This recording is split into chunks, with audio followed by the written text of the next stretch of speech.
broadcast network, AFTERBUZZ TV. Over 20 million weekly downloads in over 150 countries, and your #1 source for after-show entertainment.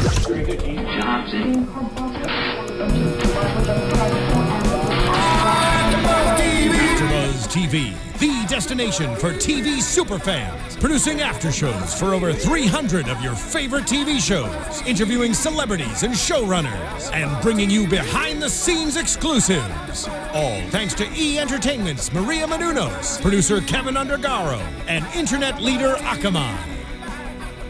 Now, let the buzz begin! Hey guys, welcome back. We're talking about Gracepoint, and I am lead detective Zach Wilson. Joining me on tonight's investigative panel, Detective Kelly McInerney. What up? Deputies, they're deputies because they're out. Deputies Adrian and Anastasia are out tonight. They're out on the case, investigating in the field. They couldn't be here tonight. Yeah. But they'll be back next, I think Anastasia will be back in 2 weeks. Adrian will be back next week. So thank you for joining us, and they will return soon. But we've got a fantastic panel. Kelly, welcome to your first meeting and investigation as we determine, as we go through the suspects and the clues. We go all Sherlock Holmes on this show. Yeah, that's right. This is it's good. It's what did you think of this episode? I liked it. I've seen the original. Yeah, I've seen you saw Broadchurch. Broadchurch. With the three of us last week have not seen anything of Broadchurch. So I'm like the Broadchurch expert, so I can't really give any predictions. Yeah, you're not allowed to give predictions. We have a pure Broadchurch spoiler wall on this show. Yeah, but it was good in that, like, things would come up and I'd laugh kind of because I knew what was going to happen next. Yeah, you were like, they're talking about child murder and you're laughing behind me. I'm like, what? It was we'll get to that, but it makes sense, the laughing point, because you forget what you watched, because I didn't marathon it or anything before. I watched it a year ago. So it's kind of bringing back memories and stuff. Yeah. So we got a lot more clues this week. Some big stuff, some big drops, balls have been big dropped. Points in the investigation. A weird twist that I did not see coming in a psychic man talking to Danny from beyond the grave. That's what I laughed at, because I was like, oh, I forgot about this guy. I was just so taken aback. Why don't we start there? Like, we're not gonna go through this in order. Well, let's just go through our suspect, because I'm putting that guy on my suspect list. Sure. I don't even know if we caught his name. I'm just gonna call him Telephone Man. Yeah. What? I don't know. Do you believe what he's saying? No. Because I thought I was watching a grounded show. Yeah. And anyone who's seen me on any other panel, here at AfterBuzz, knows that I love science fiction and I love fantasy. And there's like I think Archer is the one exception to my sci-fi, to everything else being science fiction that I host here, and this show. And that just caught me so off guard because I thought we were in a grounded universe, which, yes, this is totally real that people would have this. And I have my own thoughts on like whether like psychic connections are real. I have this crazy scientific theory that I could throw out there, but we're only going to talk about this show. I don't buy it. There's something else going on here. I don't know. He seems very sincere about it. He does. But if he is like a mental patient, if he's like crazy, he could have done something, seen something, and blocked it out of his mind, and then it came to the front of his mind as, oh, I learned this from beyond the grave by talking to Danny, when in reality he saw somebody kill him. So wait, you're saying that he was a mental patient, Telephone Man? That's what you think? No, well, not that he was a mental patient. I'm saying that he is crazy. Okay. Maybe not diagnosed, but he is crazy. I feel like they do background checks for the telephone company. And if he was like a mental... No, I think he is just crazy. Maybe he hasn't shown it before. I think he's nuts. Okay. I think he saw something, his brain isn't wired right, so it didn't process correctly. Sort of like deja vu. Parts of the brain read it and right, and some parts read it wrong. So he knew something about like what happened to Danny, but his brain couldn't put it out correctly. So it put it out as I was talking to the dead boy. Yeah. I'm going to go on the opposite side and be like, maybe he's right. You know? But also, you have to think of it like this. He was found on the beach. Of course, water's involved. But that's also a psychic thing. Like, psychics are super vague. Like, oh, you have a relationship. Like, it's... There's someone close to you with brown hair. Yeah. So they're super vague. So he's doing the vague psychic route. Yeah. But he got more specific when he talked about the boat. Yeah. So that's a bigger thing. Because if there's a boat involved, suddenly you bring him back in, not, for me, not because, oh, this guy can lead us to, no, I don't trust this man, put him behind bars until we can... He also said to Carver, David Tennant, about she forgives you about the pendant. So just to toss in like, hey, I'm really serious because this thing. But I'll bet you Renee had put that in the paper somewhere. And even if he doesn't remember reading that article, he could have read it, again, forgotten about it, but his mind brought it into the forefront because he'd seen pictures of this guy, connected that bit of information with this guy's face, and then boom, you have what appears to be a psychic connection with a totally legitimate explanation.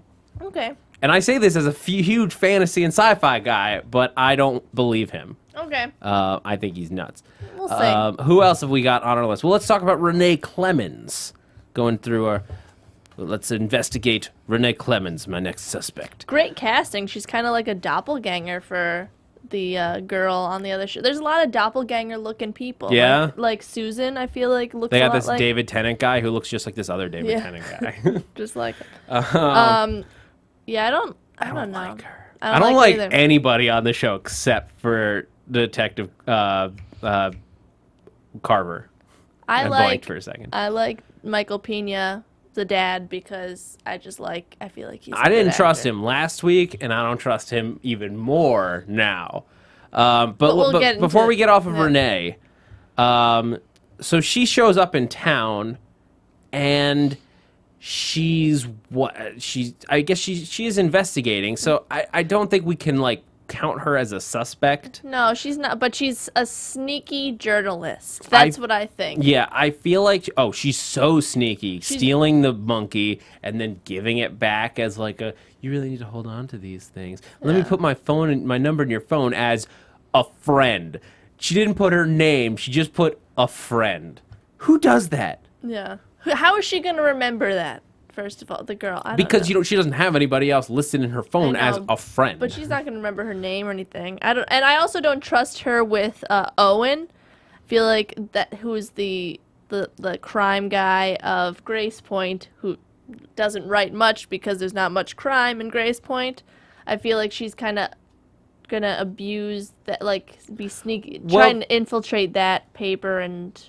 There's a big similar point to the way that Carver and Miller are and the way that she is with Owen, because they're both coming in basically from out of town. Carver's only been there for a week before this happens. Yeah.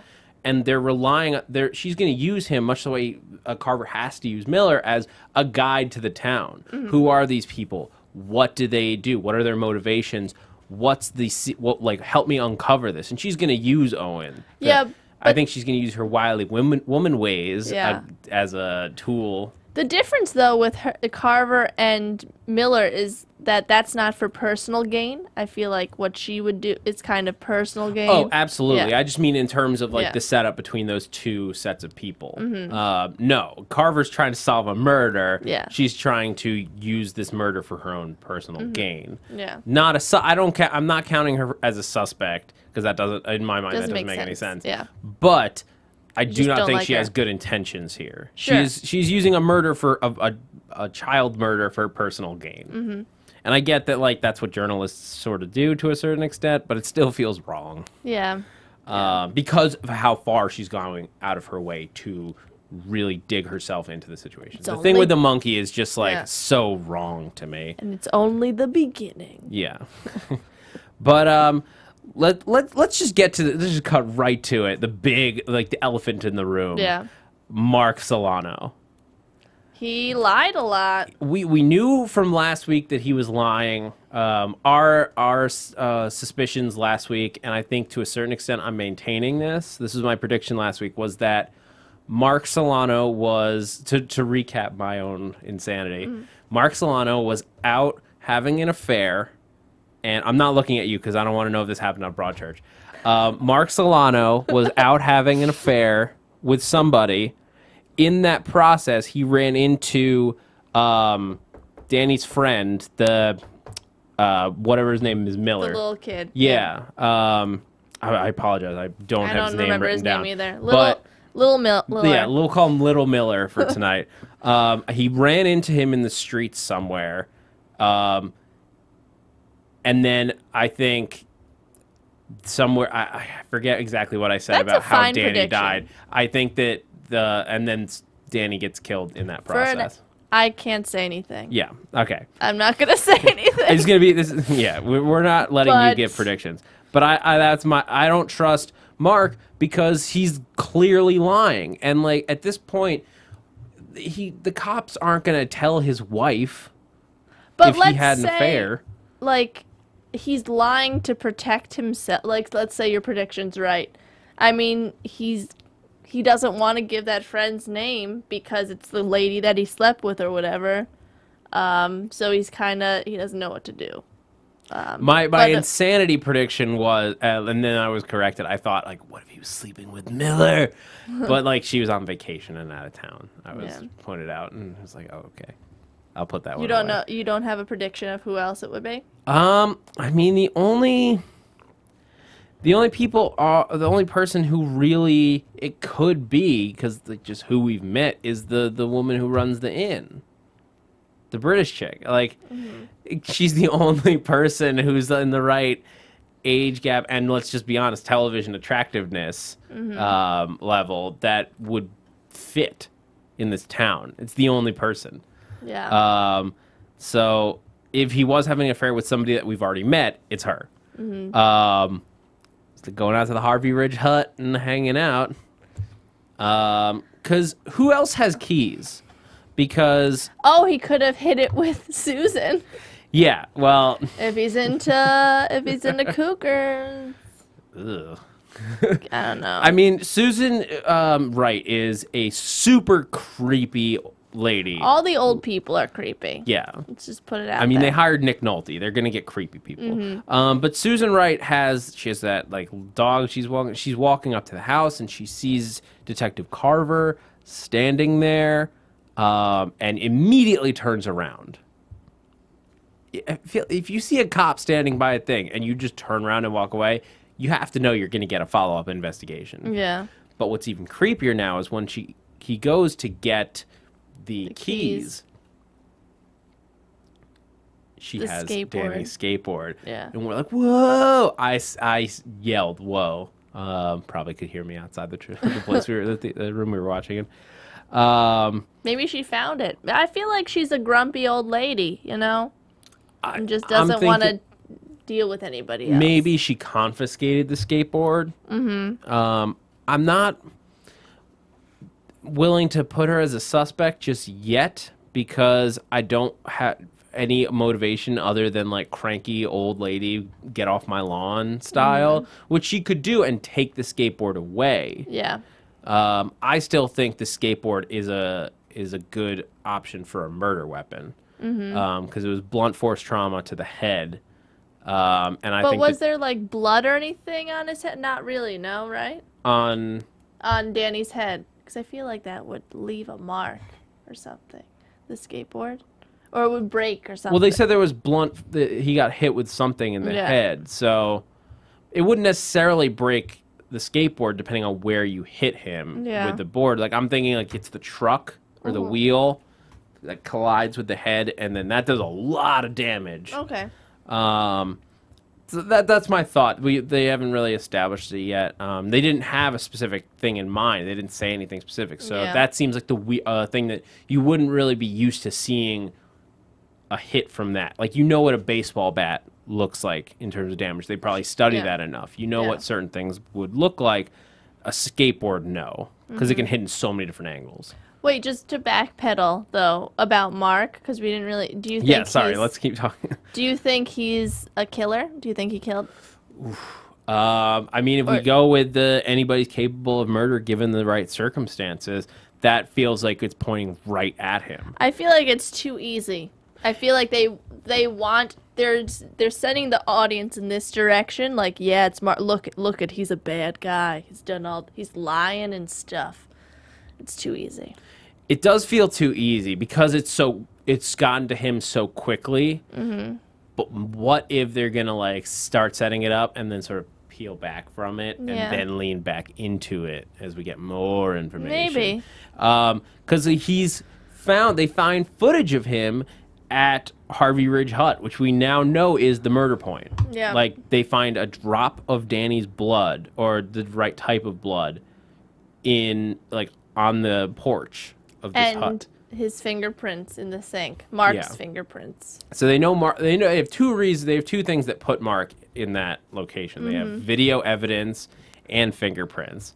Like, I mean, they sort of cut before they would do this. I expected it to be like, Mark Solano, you're under arrest for et cetera, like right in that moment. Maybe he does, because I feel like with that information, you make the arrest. Like, I feel like also if Mark was trying to protect his friend or like his lady or whatever, it's bad because he's gonna get arrested and his wife's gonna be like, what, like.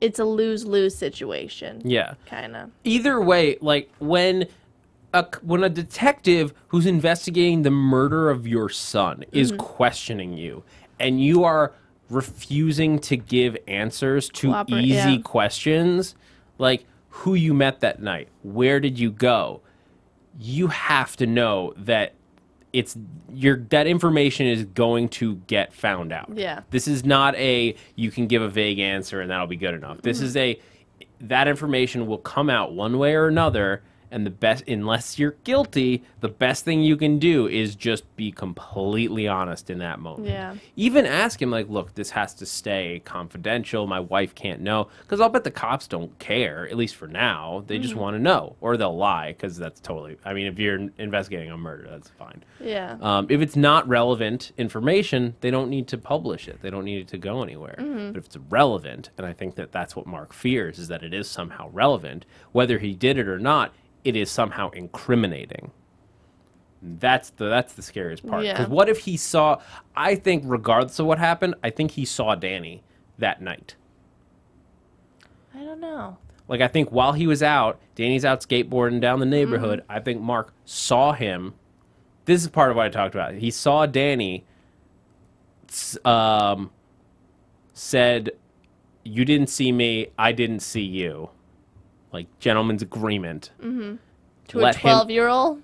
Well, he doesn't want to get caught. Yeah, Clearly, I guess if he's cheating on his wife, he doesn't want to get caught. He's not thinking about protecting his son at this point, and that's why he's so sorry in the last episode, is that he let Danny go when he should have made him go home, because he was protecting his own neck.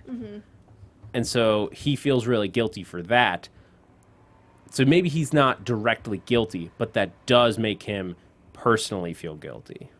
Okay.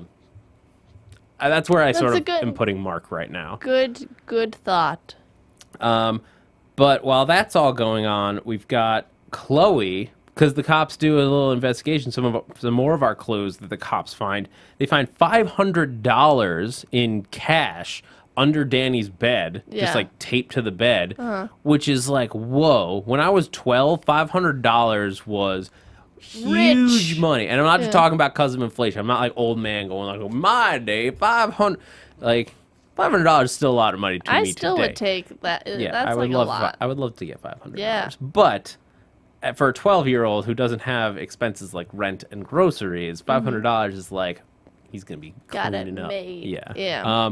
What does he do? What do you think he's doing with $500? What's the first thing that comes to your mind when you're prostitution? No, I don't know. That's what I think of. I mean, my first he's thought selling is himself. my first thought is drugs, Oh, which they okay. also find cocaine in Chloe's room. There you go. Which obviously the cops think that they are somehow connected. Either Chloe's stashing her cash in Danny's room because that's like you hide it in another person's room. But then you would stash your drugs in another room too if you're doing the whole let's do it in every room but my room thing, you know? Yeah, that'd probably be smart. Yeah. But Chloe, I think I believe her that she doesn't know about the cash. Yeah. At that point, she's backed up against a wall, and Miller is like trying to calm her down and all this stuff, and Carver's like attacking. He's like, "You're not gonna get in trouble. Just tell us what happened. I got it from the inn. She gave it to me. Blah, blah, blah. It's not dealing. I was just gonna hand it off to somebody. That's what dealing is." Kids, geez. Kids Only these days. 15 and you could get coke. That's in that little town? Man, that's crazy. I mean, I guess somebody's got to have it. Yeah. It's still guess. California. You probably get bored. That's the thing. It's probably more prominent in a little town like that. There's nothing going on. Yeah. But so I guess what they find out from the innkeeper is that she got the coke for a Rich guest couple. Yeah. Who just was spending loads of money on everything and they wanted drugs too. Yeah. But by the time Chloe got it, it was too late. Yes. Right, So sorry. and then she handed it off and then got it back and didn't know what to do with it. It doesn't sound like she uses the stuff. No. But she went to her boyfriend Dean and was like, "Dean, can you help me get cocaine?" And he's like, "Yeah, I guess." And he gets it for Dean. Also has his own craziness going on. Just really hinted at. We only got one scene with him this week. Yeah. We haven't really brought him to the forefront, but he's panicking when she says that the police found the cocaine, because if that leads back to him, he's like, "My uncle will kill me. I can't have police at my house." So what do you think? I'm thinking that the uncle is like running a drug ring out of their house, like either growing plants, like pot, or they're just like processing a lot of cocaine through there. That seems like the obvious thing.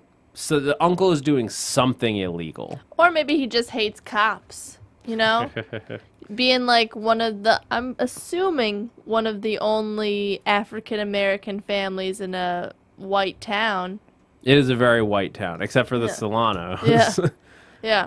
I think he may just not be a fan of cops because cops probably nitpick on him. Possible, but Maybe. I think there's got to be something. But I did watch an interview with Kevin Zegers, who does Owen, and he said, well, no, I read somewhere that they do develop his character Dean more in this show. So you might be right. There might be something more to the uncle. That feels like a big moment to not pay off with anything. Yeah. I So think there has to be something coming. Yeah. And we got more of like little people in the town, and like we got to see some parts like the trailer park that Susan Wright is at. We got to see really creepy Jack Reinhold, Nick Nolte's character. Who likes to walk around little Yeah, he's playgrounds. creepily at the park, like watching the little kids, and we know he works with kids, which seems like innocent enough for the most part. Like he likes to teach. Like it's a small town; it doesn't have a lot to do. It's a whale watching community. Okay, I wasn't really creeped out by him last week, and the fact that he worked with kids, it didn't really bother me. Like the creepy old man pedophile thing is played out. I didn't think that was where they were going. The park thing makes me a little easy. I wonder if he was stalking the policeman. Little Miller. Oh, Specifically, because we know that Little Miller is up to something. yeah. He's got something going on. I wonder if a it's sneaky- tied in with Jack Reinhold. And so he wasn't there like watching little kids. He was there like, this little kid owes me something, Yeah. or I know him to be, he's responsible.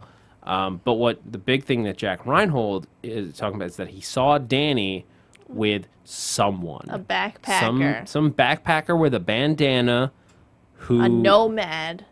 Yeah, Maybe. some traveling nomad that nobody else has seen. They can't find any other evidence that this person was there, except for the fact that why would he lie?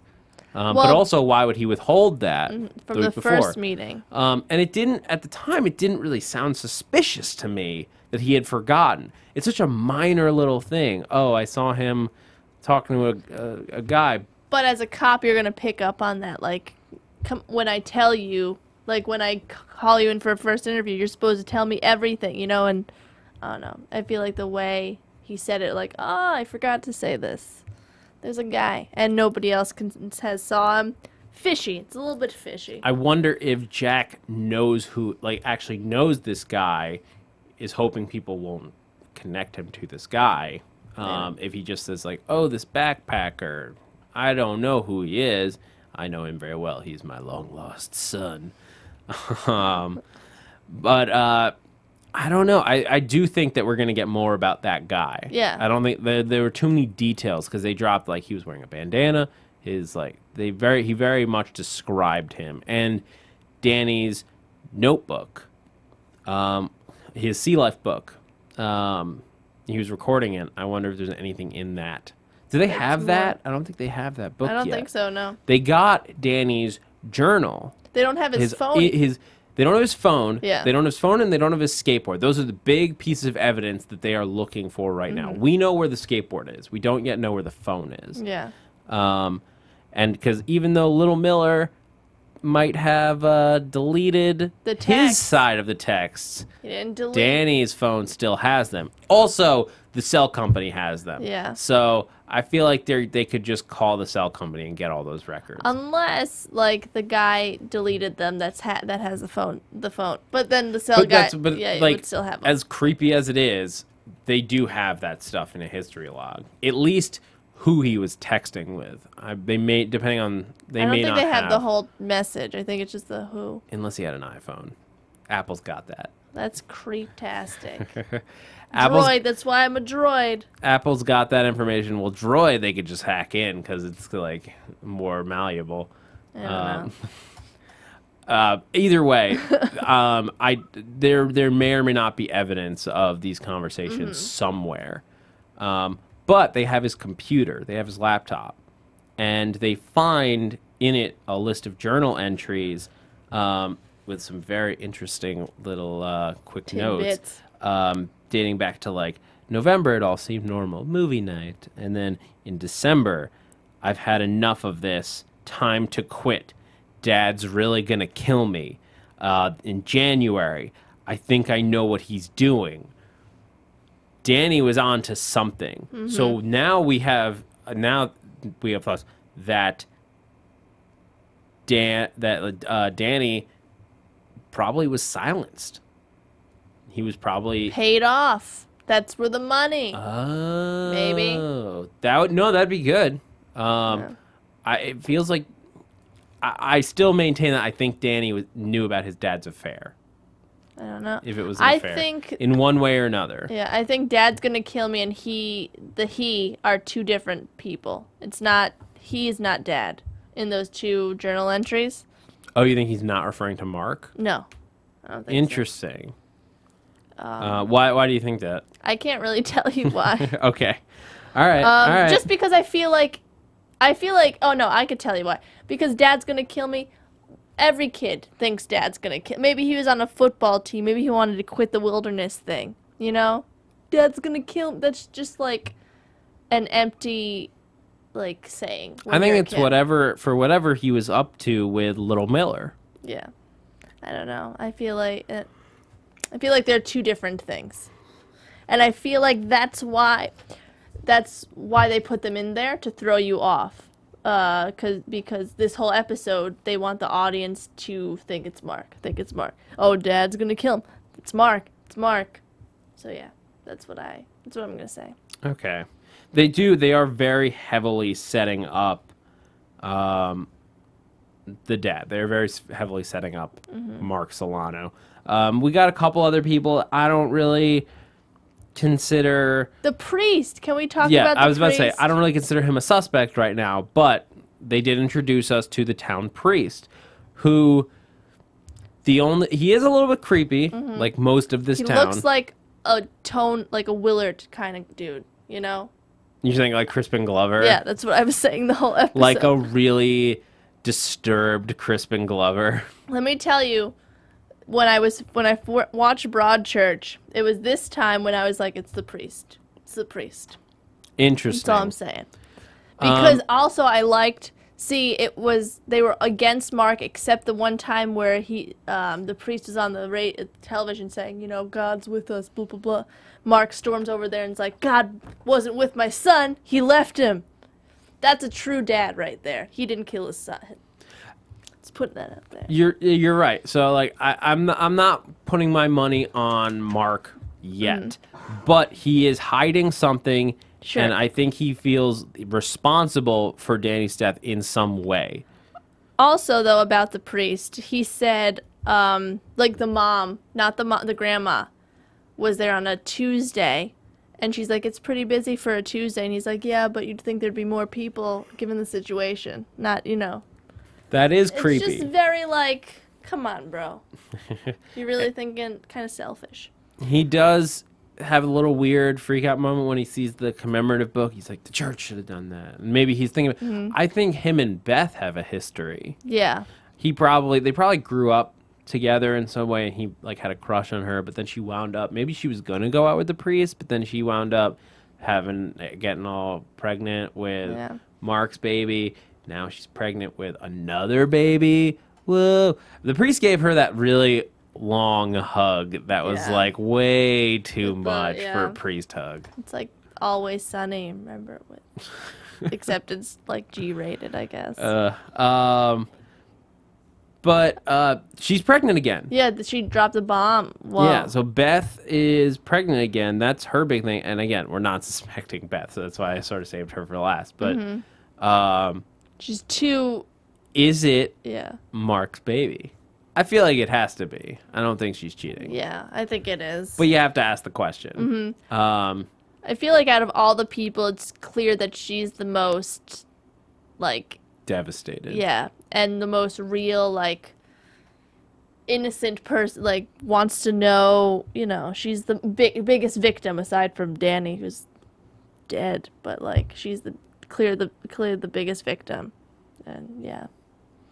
Yep. And it also explains why she's so emotional, though. I mean, I know your son died, but now she's pregnant. But it's even worse because now a pregnancy, something that's supposed to be really happy and really great and a joyous part of your life, is connected with the time that you lost your son. That's dark. That's a dark point. It makes that joyous thing terrible. Yeah. Makes it a sad thing instead of a happy thing, and that's a tough thing for anyone to deal with. But those are all our characters. Did we miss any points? I loved the line where they're talking about compasses break. I thought that was a beautiful metaphors. Oh, we almost skipped over Detective Carver and his like little pass out thing. Like, yeah, he was about to pass out. He was spilling coffee, which I'm like, come on, Miller, come on. You're giving him crap for not pouring you a cup of coffee. You can pour your own coffee. He gave him her crap about beans though, and burrito. Well, I guess it was kind of like not all burritos. But like it sounded like she was sent out to get dinner, and like they were like, oh, get Chinese, and then the Chinese place was closed, so she just went to the Mexican place. You got a cell phone. You can call, find out what he likes on his burrito. Maybe he doesn't like chicken. Maybe he wanted chicken. Maybe he wanted a no cheese burrito. Maybe he's allergic to beans. You don't know. Yeah. True that. So, but like it's just a funny moment.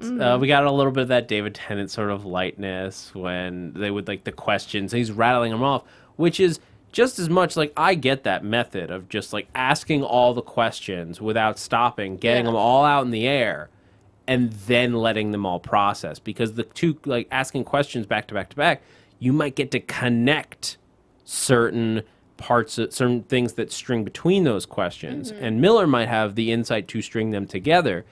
I totally get that method. She doesn't seem to. She's still like, I don't like you at all. She's just pissed because he got her job. You know, and I understand that. Anybody who's been passed over for a job and then has to work with that person who passed you over, it's like, it's never fun. And it always sucks. Yeah, he's not really compassionate or anything. He's just kind of like a mean kind of guy. Yeah, or even worse, like whenever you've had to, like, I've had to train people who I know are about to replace me.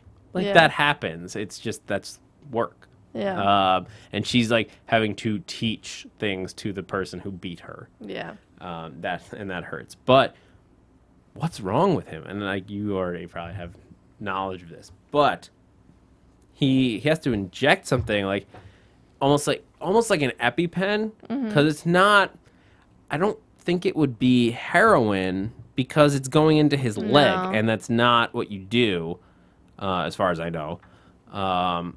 But what could it be? I honestly don't know.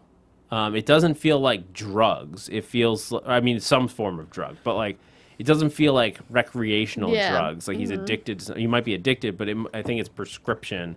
My only question is why it has to be injected. I think it was just a panic attack, and that's just his prescription, maybe.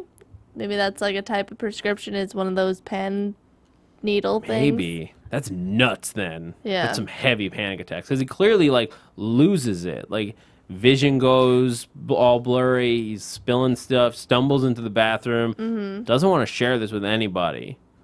I mean, I don't know who you'd want to share it with. No, especially if you're new. Stab yourself in the leg. So Carver has some dark stuff. He brings it up when he sees Renee Clemens earlier, and he's like, I know who you are. She basically, I mean, from what it sounds like, she caused him a big problem. She probably outed it. Her coverage may have like been part of what ruined his case. Yeah.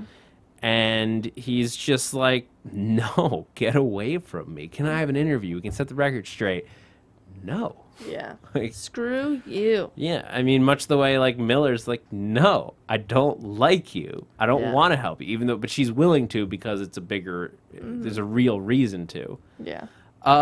So that about covers it for this episode. It's a pretty crazy episode. Lots of stuff. The show has such a huge cast. I know I've been doing it most of the episode, but let's move into an official round of predictions. Okay. And now, your AFTERBUZZ TV predictions. So next week, I have to think that Mark Solano's being brought in, if not officially arrested, like being like taken into the station. What did we see on the preview? It was we like didn't really see much, did we? Yeah, it was like quick little like flashes, but nothing too concrete. Go ahead. No. What were you gonna say? I said I know there's gonna be a Nick Nolte episode coming up. I think if it's gonna be like the original, which is an interesting one, I like that one a little bit. Interesting. It's not really a prediction; it's more of a just comparison. I think we're gonna get more. I apologize. I'm pulling up the review. I think we're going to get more of Mark next week. They have to give it to us right at the top to pay off what they ended with. I don't think they're going to focus on him the whole episode, though. I think they're going to bring back Little Miller. Yeah, I really want them to get into that because he's so suspicious and like with his questions. Do I have to talk to the police? Can I be you that I talk to? Because he knows he can manipulate his mom. You're 12. You got this, little kid. You know, you're not little. What is this little kid hiding from everybody? But if you had to choose right now, who do you think the killer is? Okay, right now, I think I said it last week, but I'm going with Lil Miller. He's my suspect right now. That's a good with one. a bigger conspiracy behind it, involving like Mark running into him in the middle of the night, and I don't think Little Miller does it on purpose. Maybe he does it out of anger. Maybe it's like Danny's gonna turn him in for something, and he just like maybe like trips on his skateboard, something like that. But and then he's like, I gotta cover this up, hide him by the beach. That's what I'm sort of thinking right now. Has enough strength to put him by the beach, though? Unless he was with whoever is like supplying them with all this money and whatever's behind it, maybe Backpack Man, or Dean is kind of creepy with his drug ring. I'm gonna say, I knew who the killer was before the ending of the last one. Like, I guessed it, but I'm not going to tell you who. Yeah, and we know that they've been saying that there's going to be a difference between how Broadchurch and how Gracepoint's going to be. But at this point in the thing, I'm not saying if it's right or, but I thought it was the priest, so I'm going to stick to the priest. And before we go, because I totally got caught up when we were talking about it and didn't stop to talk about iTunes, so I want to thank you guys for watching. Thank you for watching this episode, last week's episode. If you've already stopped listening, but I hope you haven't, guys, it's a big deal that you listen to us on this show and all of the AfterBuzz family TV shows. We do over 80 shows a week here. That's a lot. But it makes a big difference. So go on to iTunes, hit us with a review, hit us with a rating, go on to YouTube, talk about it, get into a discussion. What are your predictions? I want to know what you think. Who do you think is the killer? Yeah. Tell us on YouTube. But also, I wanted to give a shout out to Chillax08, who gave us our first review on the show, on the podcast. She said she gives 5 stars. Thank you. I don't know why I'm saying assuming she. It could be totally a dude, whoever you are.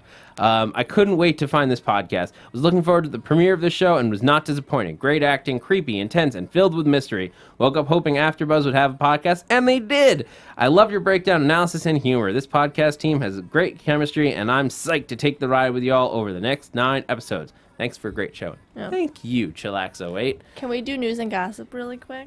Yeah. Do we have time? It's really quick. Okay. Over to Kelly McInerney. Just that Kevin Zegger, who's Owen, he did an interview, a exclusive interview with Perez Hilton. It's really cool. It just tells more about the show and how he's excited to be on it.